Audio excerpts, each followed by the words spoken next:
Hey, we're live, everyone. And there Hey, she is. How you doing, hello. Peggy? I'm good. You know what's so great about tonight? You almost gave me When a I, heart attack. when I was a kid and built my forts in the backyard, Yes. but there was one sign that you had to put. What was the sign that every boy put on his fort? I give up. What is that? No girls allowed. Oh, yeah. Yeah, because they ruin everything. So and even so this is my night for revenge, whatever the case. I don't know. It's not revenge. That sounds evil, but it's the guys' night. Finally, Yeah, it is the guy's talk, night. finally talking about the dudes. What's Mhm. important? Because And I come on guess here. who brought you a dude? Guess who brought you a dude? I know. You didn't go out I and get found your him. own I did dude. some I had to research. bring the dude in. So, yep. Look, the bottom line is that tonight finally we can talk. I mean, we might even talk football. We're going to talk sports. We don't have to talk emotions. So I'm gonna bring him in. Roger, how are Hey, you doing? Roger. Oh my gosh, I think I'm more excited about tonight than a lot, and I don't want to hurt anybody else's feelings, but Yes. Roger is really near and dear to me, and I'm so excited to introduce him to you, Jeff, and to our viewers. So, Roger and I are colleagues. We teach together at UC Davis. But what sets Roger apart from all the rest of us Don't is say it. Roger received the Children's Services Division Award. It's a Casey Family Award for Excellence of Children, the 2023 Birth Father Award. And Oh only wow. 10 people get this award nationwide. And Roger I've always had this inner, I don't know, drive to include dads in no matter what we do. And Roger is in the Dads Assisting Dads Coalition. He teaches and wrote the curriculum and teaches a class for UC Davis, What About Dads? And he's just so near and dear to my heart. We're also sober together, and I think that I'd love to hear that part of his story. I really don't know a lot about that part of his story. I know the after Roger and how he's changed zillions of lives across the U.S. So, Jeff, my friend Roger, and I I'll have. let you I'm ask him moving the you out of the question. picture and moving him into the. Roger. What I love about this is that I'm so excited to hear your story because from what I've heard, you've had a bumpy road, and I want to hear that. But I run some men's group. I have a private group just for men, and it's a tougher group to get things opened because I was raised. I played sports through my life, and the one thing you didn't do is you never admitted that you were struggling. Mhm. In a football game, if you went over and told the coach, "Hey, I'm struggling and I could use some help," you're on the bench. Then get out of there. I'll find someone that can. So you kept your mouth shut. And if you got hurt, you sure as heck didn't tell anyone you were hurt. You didn't show pain. You tough it out and you play through it. You don't show those emotions. That's a sign of weakness. Was beat into me.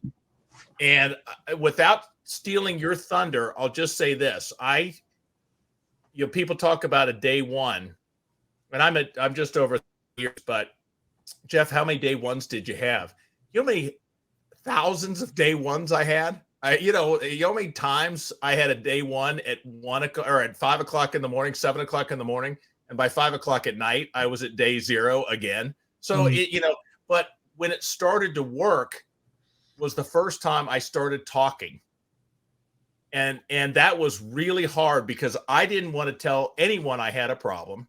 Right. I didn't want to tell anyone I needed help because I'm a big strong football player. At least in my mind I thought I was. It's like you don't do that. So but when I finally did was when it worked, when everything I was doing. So with that, I'm so thrilled you're here. I'm gonna make you the star seat, and I want to hear your story. But I want to. Well, you were talking about It's dad's time. What about the dads? So take it away, and thanks for being here. Well, thank you for having me. It's always a privilege. Peggy, as always, working with you is one of my highlights of my days when we get to train together, and just the years that we've known each other. I know we haven't been fully just hanging out and all that, but enough to know each other through the trainings. And so thank you both for the privilege of being able to be here. You know, just talking about what you were just sharing right now, just listening to you really brings back a lot of memories of my teenage years. I did play football for 2 years, and I was actually sat down and basically was looking at some scholarships if I would have continued going forward. But there were two battles going on inside of me. One was the battle of what I loved to do, which was play football, and the other was the battle of just the teenage years I had, being lost, trying to find myself. And during those years trying to find myself, substance abuse was a part of my life of dealing and coping. At first, it was just hanging out and just being with the crowd, which wasn't the greatest. It was streets, and so there was a pull. And unfortunately, after my sophomore year, which I did get, I got the Iron Man award as a freshman, never leaving the field, and then Defensive Player of the Year for my sophomore year. But addiction got me. And so I chose the direction of, what I felt was acceptance. And so that was something that still plays in my mind. I'm not one to live in regret, right? I'm a believer that everything happens for a reason. And so being able to look back at that, the struggle, and we talk about the subject of fatherhood, fathers, dads, right? Mine wasn't in the picture. So at that time, I was trying to figure out life, just trying to get the direction. And I had a coach who was really good, right? I would say he was possibly a father figure, but he wasn't in my life all the time. Every opportunity he had, he would speak into my life, but everything else was just too loud for me. And a couple other individuals, like one of my grandfathers, but it was you couldn't show emotion, right? He taught us how to work ethics were good. But the one thing that he also taught us was that if you don't get it right, I'm going to brutally call you every name in the book. So it was hard to basically try to, grow up knowing that you had to get everything perfect. I mean, the story goes all the way back. I was actually born in San Antonio, Texas, and coming out here, was a whole new different world. For the reasons of that my mom brought us out here was for change, and so this side of the family taught me about basically being different, and it wasn't the greatest way. I was really made fun of a lot, and so you talk about in school the peer pressuring, the name calling, the bullying. Well, mine didn't happen in school. Mine happened at home, right? It happened with family, and I have nothing, no ill thoughts against my family. I love them. I pray for them. I love them the way they are. But that's what I walked into. And so hitting my teenage years, it was rough, trying to find that father figure.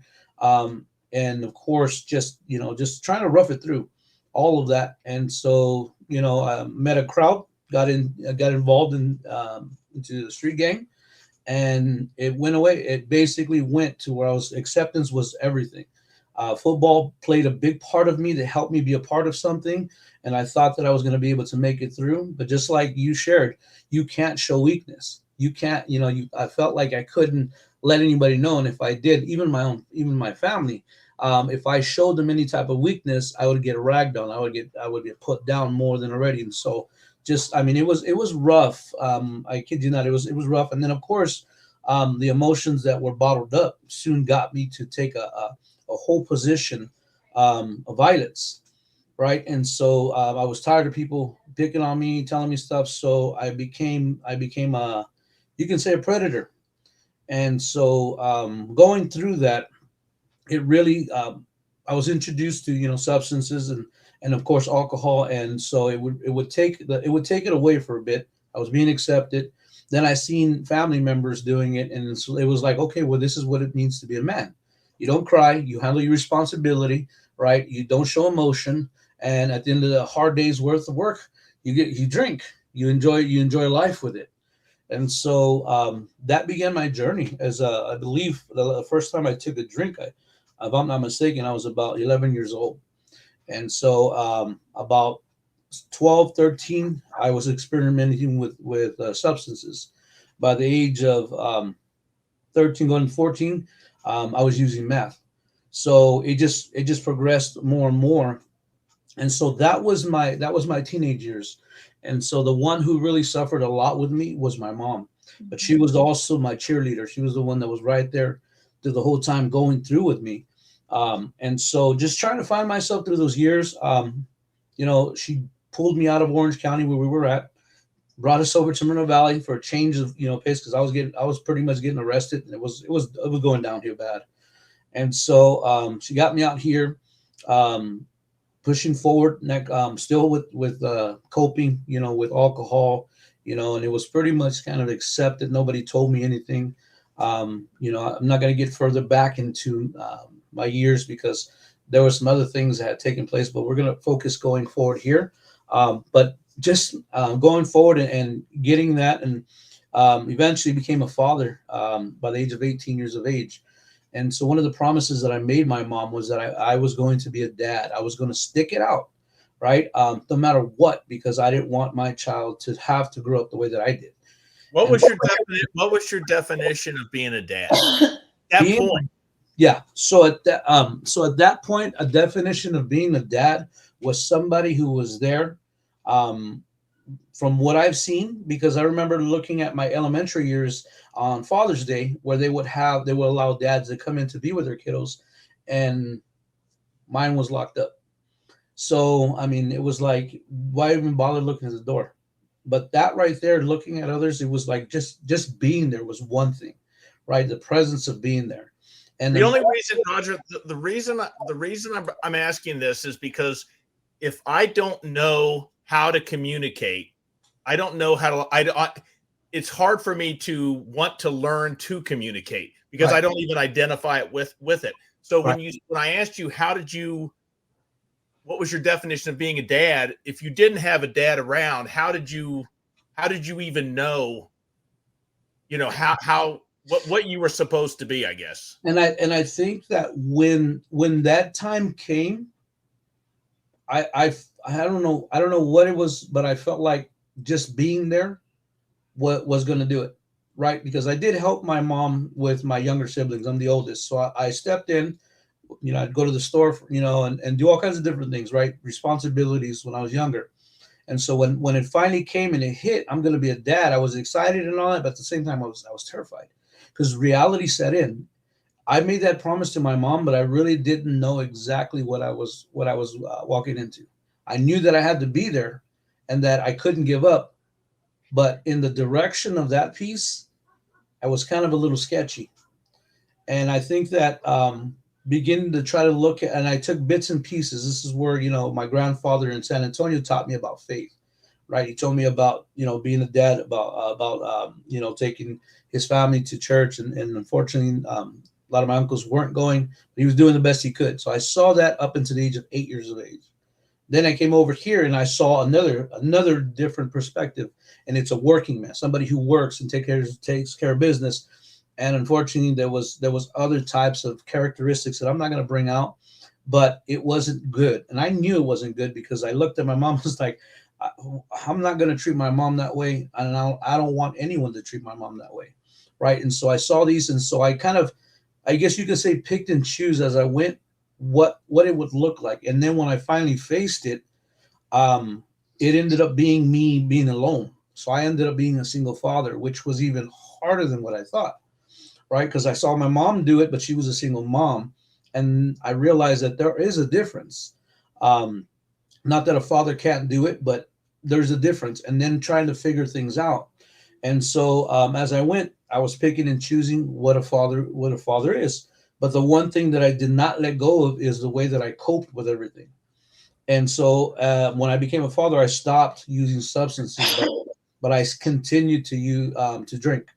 And to me, drinking wasn't a casual thing. I drank to get drunk, and I was outwardly. That's why I was. That's how I enjoyed it. That's how I had, because when I got drunk, I literally would forget everything. I literally would let go, not realizing the harm I was causing my daughter, right? But I was doing it so that way I can relax, I can cope. As long as I stay away from certain individuals and certain circumstances, I felt like this was it. It was good. Why should I be bothered? Well, one day, my daughter walks up to me when she was old enough to walk up and to talk to me, and she begins to tell me, "Daddy, when are you going to leave that caca alone?" She called it, like, another word for crap is caca. And so I just kind of looked at her like, what do you mean? And inside of me, I'm justifying it, right? I'm justifying, hey, I'm not hurting nobody. I'm going to work. I'm making money. I'm spending time with my daughter. I'm doing the best that I can. I'm focused on her. She's the number one girl in my life, right? I'm not really dating. I'm looking just specifically how to protect her. And I felt I'm doing my job as a father. But what I failed to realize was that I wasn't there, because when I would drink, I was drinking to get drunk, not realizing that I was losing that time with her as she was. That's it's so interesting because I felt it, I hear it, but with and again, these sound like it's a man woman, but I'm going to stick with the man thing because I hear that you know what, and I know women work hard, they work harder than I do. I'm not, don't go there with me, but you hear men, I work all day with a bunch of jerks. I'm providing for this family. You're home with, I'm doing all this, and when I get home, I've earned the right to check out. And they don't, well, no, I didn't earn the right to check out. I earned the right to relax. Right. But what I was doing was checking out. So Right. it's a complete, because of what I'm having to, I'm justified. This is, give me a little reward. This is something that, this is a plus. It allows me to be happy and calm so I can be a better father. Those were all the crazy things I did in my head to justify my drinking. Yeah, absolutely. But like I said, when she began to start talking to me like that and telling me, I mean, she wasn't being rude. She was being a daughter. Mm-hmm. And she wanted her dad. And in that moment, it was like, well, this is me time. Right. This is for me, and not realizing, and I didn't think I was doing any harm, right? But when it started to really pick at me, I really started to think, you know what? If this is my number one girl, this is my priceless treasure, then why ain't I treating her that way? Because a priceless treasure you take care of all the time, you give attention to, you're there, and so I mean, I didn't make the greatest decisions. I used to work graveyard at one time, and so one of the harshest reality that I look back at now, and how, I look at myself and just like, what were you thinking? An incident had happened when I was a teenager before I became a dad. My mom was on the freeway here that we live in, close by, and she was driving to go pick up my stepdad from work. And when she was driving to go pick up my stepdad from work at nighttime, an individual who was under the influence, a drunk driver, crossed over and actually hit head on with my mom. And if it wasn't for the type of car, it was an older model Cougar with metal and all that, she would have died. Not to say that it was not severe. They had to cut her out with the jaws of life. And it hit all her side. And my aunt was with her, but it hit all her side. They cut her out. They airlifted her to the airport, to the hospital. I mean, she was there for forever. They didn't know if she was going to make it. I mean, that was huge. That was a huge part, of my life, and the sad reality is that because I was so engulfed in myself and my way of doing things, is that you would think, you know what, you're never going to get behind the wheel. You're never going to get behind the wheel under the influence. And I didn't get behind the wheel just lightly. I was under the influence heavily. And I would get behind that wheel to drive home from, after work, from, so-called friend's house and I would come home. And I mean, I look back and I'm just like, what were you thinking? But that's, I think, the thing about it is that we don't think. We don't. Yeah. We're in the moment and we're thinking, you know what, it's not harming anyone. And if something does happen, it's just going to harm myself, which was the biggest lie that I could ever tell myself. Because now that I am who I am, and I work with young people, right, within our church with juvenile probation. One of the biggest things that I will share is that every choice you make, there are consequences, whether good or bad. And every consequence that you have is always either worse or better than the choice you made, right?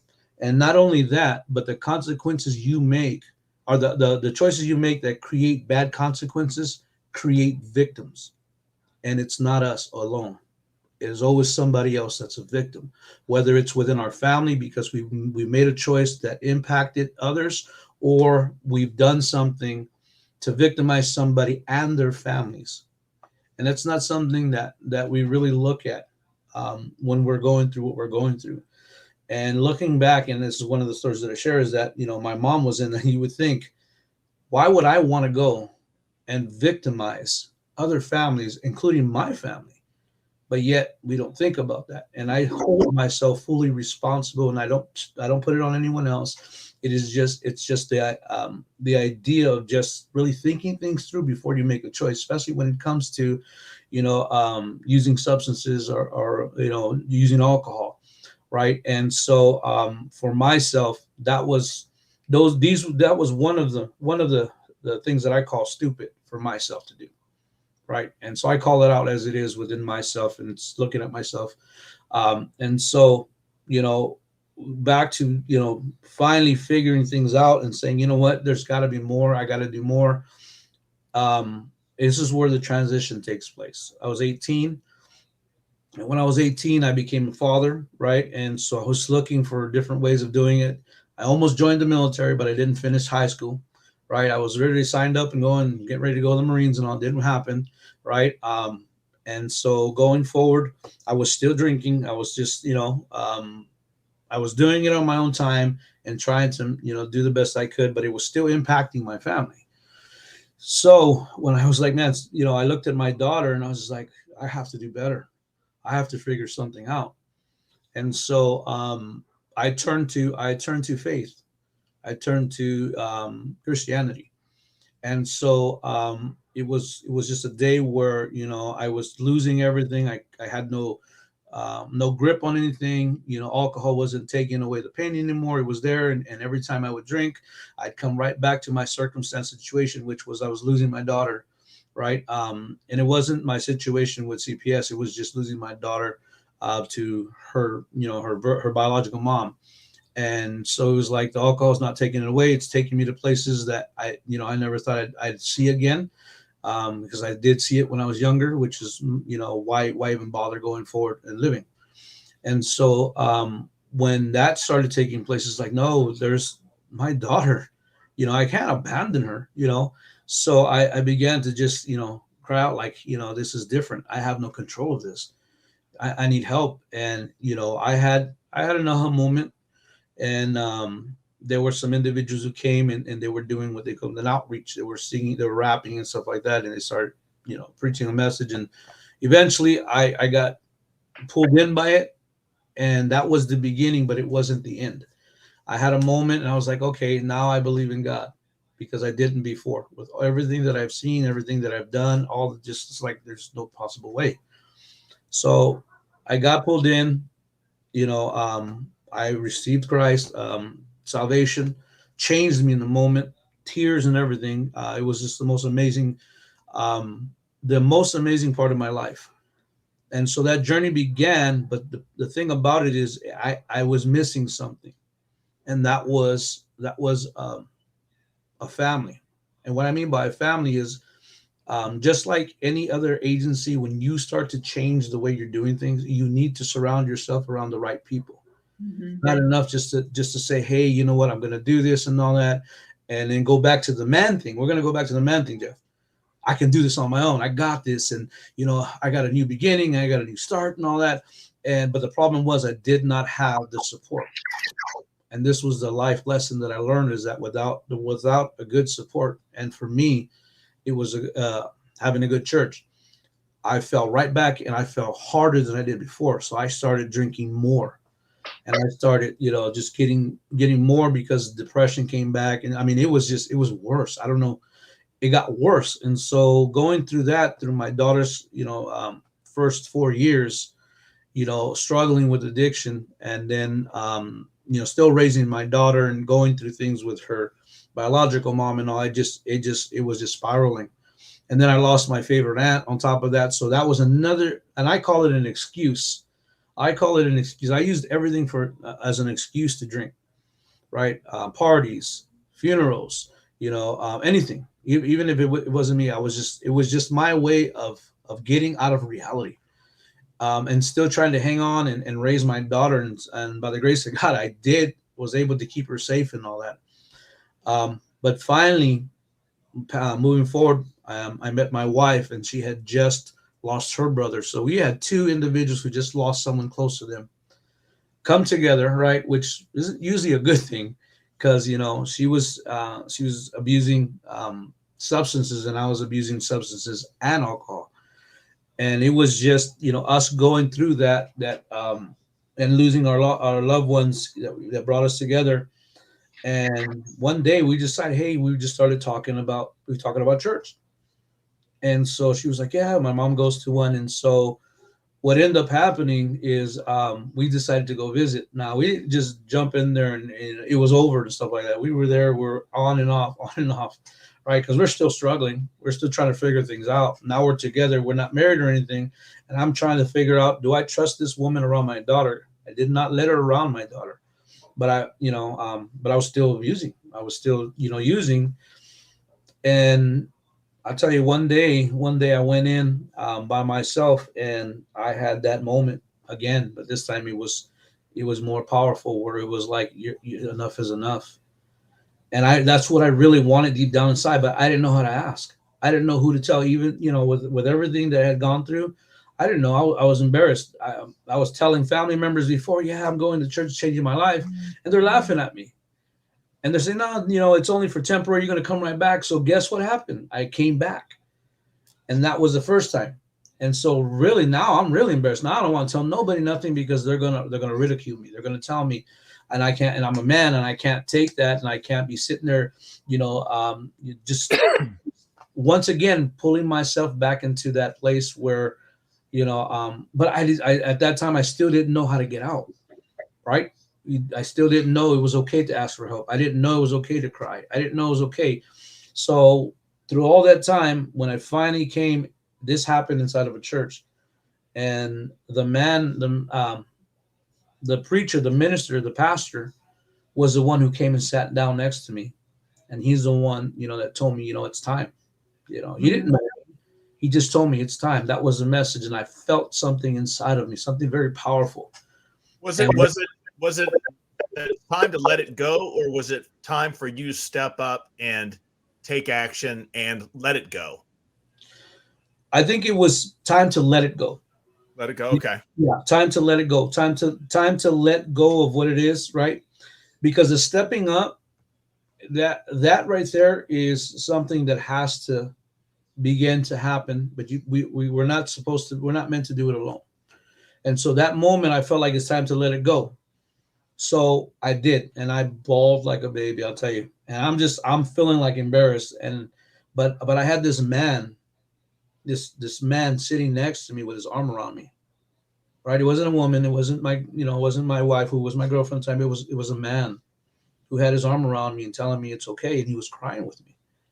Never had that. And so you can feel like just the emotions of just the tiredness, the heaviness of carrying everything, the messing up, and the feeling like, I've done everything and I'm still not good enough to be, a father, along with, everything else. And all of that just seemed to just flush out.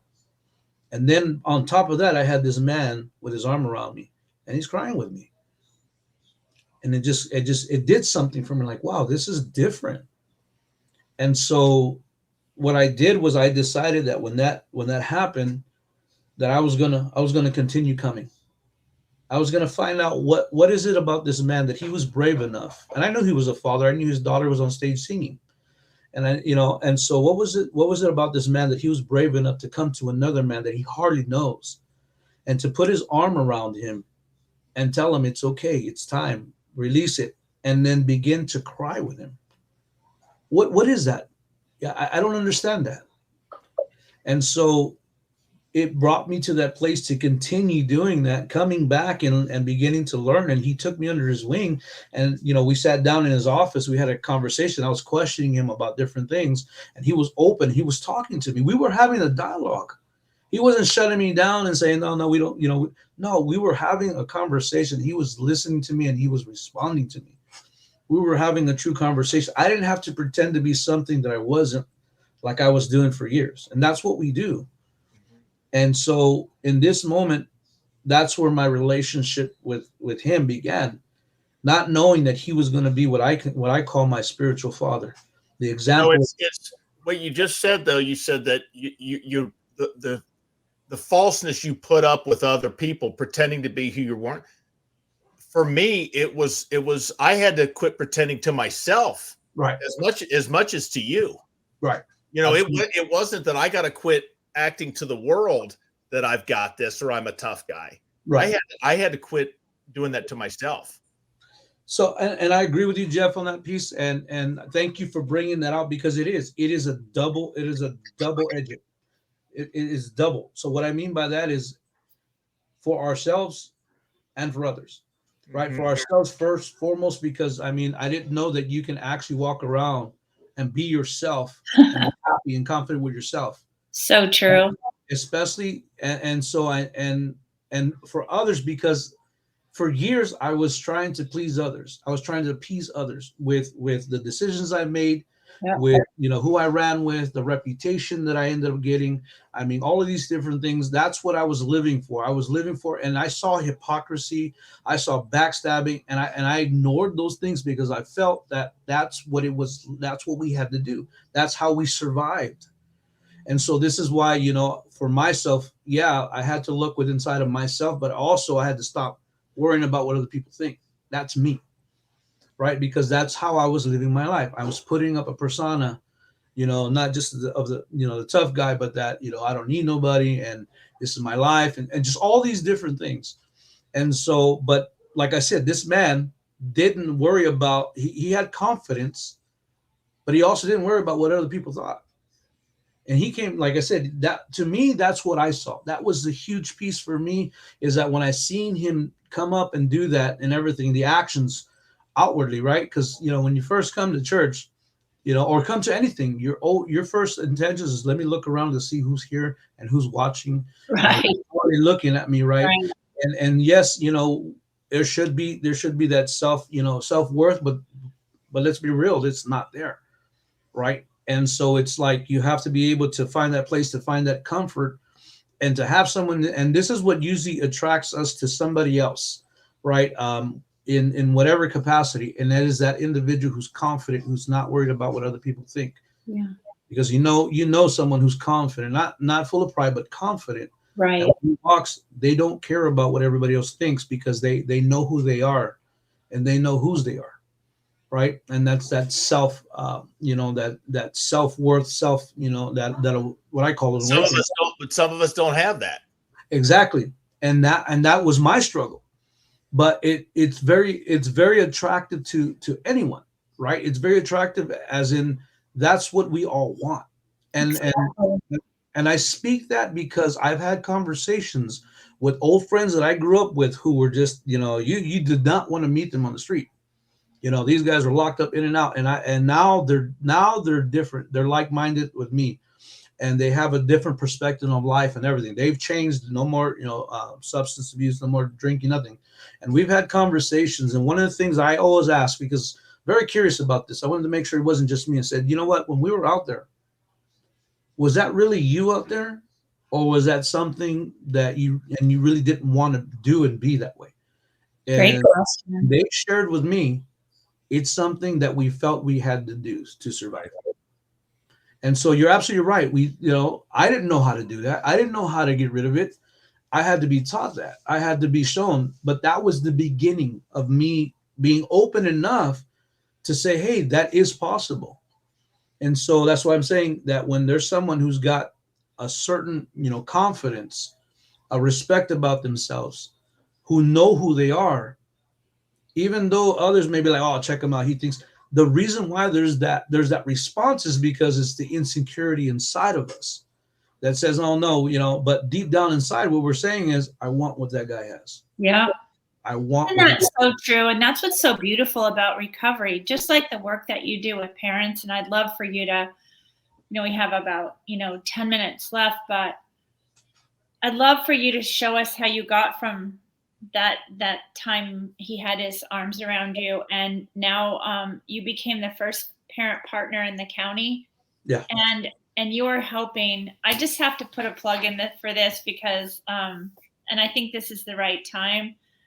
Roger is a parent partner, was the first parent partner in Riverside County, and he helps other parents navigate the system, the child welfare system, and through his own lived experience. And you could just say that is a recovery community as well, right? That we navigate the system by being in a community and sharing our lived experience. And it's so interesting because, we've been working together for a few years, but you kind of know another person, right? You kind of know, like, I bet Roger's like me, and I loved you before when I didn't know all of this, but I really truly believe that we cannot do this thing alone. Absolutely. Whatever it is, Absolutely. we can't do it. So I'd love to kind of hear how you got from sobriety to being a youth pastor, for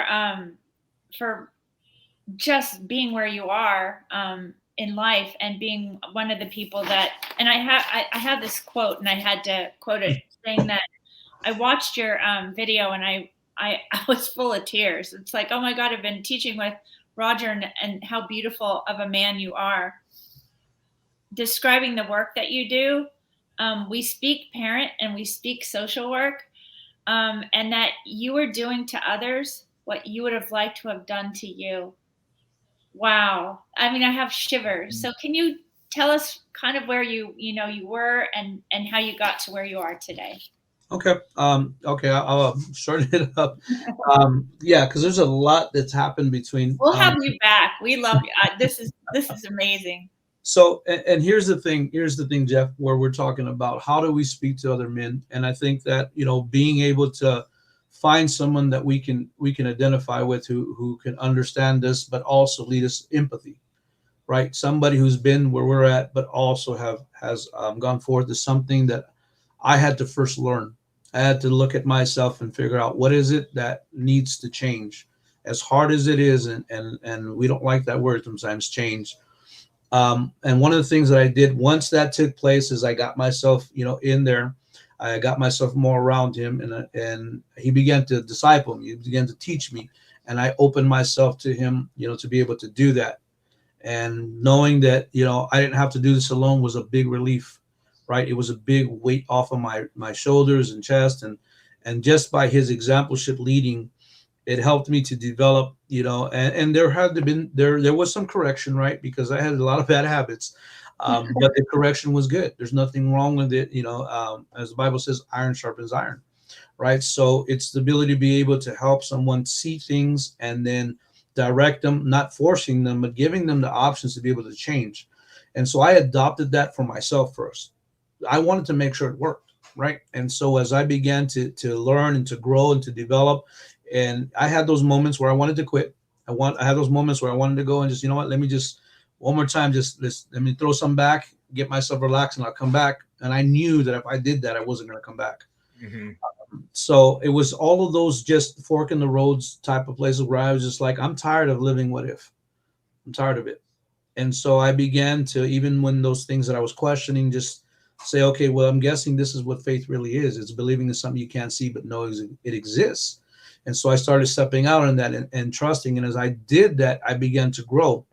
Now, the important piece about that is that in order for me to be able to share with somebody something about, certain, paths and certain decisions, I first have to walk it. And so bringing it up forward, as I began to develop and grow and change myself and my wife, we did this together going forward.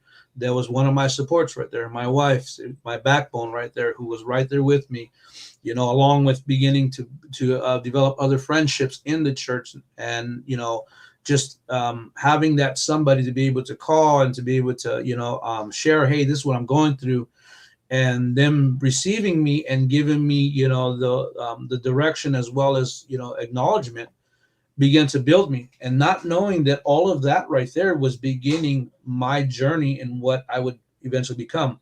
First became a youth minister, and then I went into group homes, helping in there, establishing Bible studies, building young people in group homes, giving them a different perspective rather than what they normally get, unfortunately, which is somebody coming in for a paycheck. I was actually paying attention to them and not knowingly becoming a father figure to them as it was given to me. And so it just became the ability to be able to do that. I've seen young people turn from feeling like worthless and nothing and using and AWOLing to dressing up and going to court and being presentable, right? And all I was doing was being myself. And that was a beautiful thing, is I didn't have to pretend anymore. I didn't have to be something I wasn't. I was just being myself. As I was growing and learning, I was teaching it to others and not even knowing it. And so came the big piece that opened the door for Parent Partner, which was my biggest, I would say my biggest test in life. And that was when my wife and I went through the child welfare system. The accusation that came, and at the time we didn't understand it. And once again came the thought, do I go backwards and do I do what I used to do, or do I go forward and just have the faith to believe that God is in control, not even though I don't understand this and it hurts really bad. And so I chose to do that. I chose to go forward with the support, once again, of my church, and not knowing that eventually what was going to happen was that it was something for us to live through in order to be able to help others. And that's why I use that, Peggy. I truly believe that. Give to others what I would have liked. I would have liked the Parent Partner to walk alongside me. I would have liked somebody to take the time to explain things to me.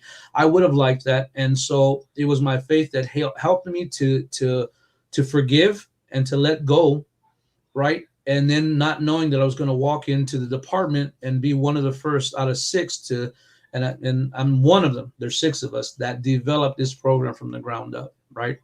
And so I didn't know this was in my future. I didn't know that out of that was going to come the fatherhood piece and be able to be, to reach out to dads and to help them. I just knew that I wanted to do something and to be, of service, because, there were individuals who believed in me and cared for me and helped me to develop into who I am today.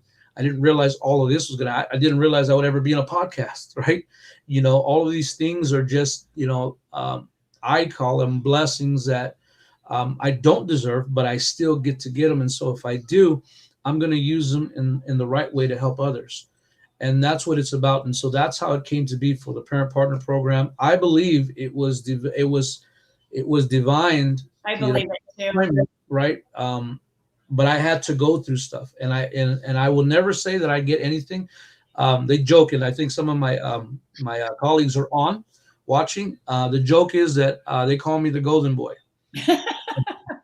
They say that because when I walk and when I'm doing things just seem to line up and they open up. Things just seem to happen. My thing is, I'm not a golden boy because I pay the price for all these things, right? But there's nothing that ever makes me regret what I go through, especially when I see others, fathers, mothers, families being impacted, and getting a service that I didn't get, right? And bringing hope again, bringing change. And that's even with dads who are in the system, who still to this day, we've come a long way, but there's still a long way to go. I can't begin to tell you how many dads I've had to talk off the ledge from relapsing because of circumstances. But that's the thing about it, is I get to say that I've talked dads off the ledge from going back to drinking or doing, abusing substances and relapsing.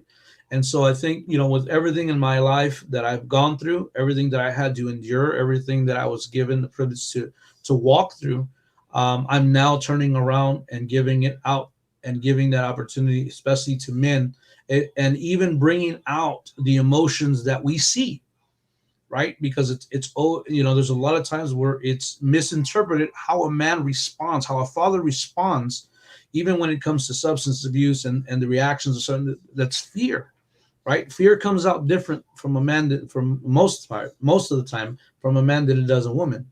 A man is let me square up, let me posture, let me walk back and forth and pace, let me, not necessarily aggressive, it could be fear, worry, hurt, all these emotions that come out differently. Not to mention that, once again, as Jeff shared in the beginning, I can't cry. But what are you going to think? Are you going to think if you're part of the agency, you're going to think I have mental health issues. If you're my family, you're going to think I'm weak. All of these things that men carry, right? And so that's one of the things that we're trying to, change up for men, is to give them the opportunity to say, you know what, it's okay to cry. I'll cry with you. I'll do this because of a man who did that with me. And so, yeah. So we gotta start wrapping up, but I'm gonna just the $1 million question for the guy out there that is afraid to admit he's struggling, loves his kids, but is losing them, but is caught in that thing. I don't want to, I'm fighting to stay the man of this thing and keep this together. And that's going to take a strong individual. And if I admit that I'm failing, what's your advice to that guy? Because that's who I was. I just need to try harder. I got to buck it up even more and get tougher and fight through this stuff. And all I did was dig myself a deeper hole. So what's the advice to that guy? My advice to that guy would be, remember that individual that tried reaching out to you, that one that knew that you were going through something, the one that would call you out, that individual that cared enough to, even if you were going to react a certain way, was trying to reach out to you and let you know that they were there for you. And sometimes it's even calling a number where you don't know the individual on the other side, where you can really, you have to come to a place where you can find some venting, release. And then comes a journey of finding someone that you can trust, somebody who relates to you, or to look into who will relate to you. Because if you bottle it up and you try to man up and you try to do all these things that we were taught when we were younger, coming up in our families and our cultures and all that, we're going to end up, if not in the same place, worse off than we were before. Yeah. That's what you call a downward spiral. And I've been there where I felt like I didn't have anybody to reach out to, but looking back, I had a coach that was always checking in on me. Hey, are you okay? Is everything okay at home? If we really look back, I think there's always somebody out there trying to get your attention, and it may be feeling like, oh, well, they're just trying to, meddle in my business. Well, honestly, they may be the ones that you need to, basically at least hear them out to see where they're at. It's okay to check people out. What's not okay is to try to handle this on your own, because it's not, Yeah, we can't do it alone. And there's no doubt. Thank you so much. Great advice. God, I love you even more now. So if that's possible, thank you so much. We'd love to have you back on. And I bet Jeff could use your help with his men's group. So just put it in there. Oh, there's just so much. I got about 30 questions I've gotten out for you. So you know what? It was because this was so excited to finally have, get the men going. I had the ending all prepared, but I'll probably play it, but this guy's too cool. He's got it together. And the only music I could think to go out, of course, now I feel like a fool, but the Three Stooges. I love the Three Stooges. I love them. Oh my goodness, he just made my day. But he's too cool for the Stooges. That's my level of immature. No. I'm with you on that. I play that all day long, and I can listen to it all day long. Sounds great. Well, thank you so much. Yeah, fantastic. All right, everyone. He will be back. I promise. Yes, he will. Thank you so much, Roger. Right. Hang in there, or hang on, Roger. We'll talk to you in a second. Okay. Take care, everyone. We'll see you next week. Bye.